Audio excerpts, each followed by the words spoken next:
SK news Telugu ఛానల్కు స్వాగతం. అనంతపురం జిల్లా కళ్యాణదుర్గం నియోజకవర్గం కుందుర్పి మండలంలో గత 4 రోజుల నుంచి భారీ వర్షాలు రావడంతో పొంగిపొర్లుతున్న చెక్ డ్యాములు, చెరువులు. అనంతపురం జిల్లా కుందుర్పి మండలంలో గత 4 రోజుల నుంచి భారీ వర్షాలకు చెక్ డ్యాంలు నిండాయి. నియోజకవర్గ వ్యాప్తంగా అధిక వర్షాలు కురవడంతో చెరువులు నిండి చెక్ డ్యాంలు పరవళ్లు తొక్కుతున్నాయి. ఈసారి రుతుపవనాలు ముందే రావడంతో రైతుల సంతోషానికి అవధులు లేకుండా పోయాయి. పంటలు వేసే ముందు అధిక వర్షాలు రావడంతో రైతులు సంతోషాన్ని వ్యక్తం చేస్తున్నారు.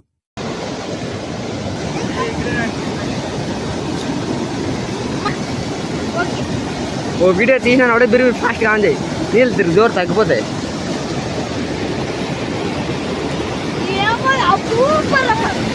ఆనైనా ఆనైనా ఆనైనా ఇప్పుడు ఆన్ చేయాలి.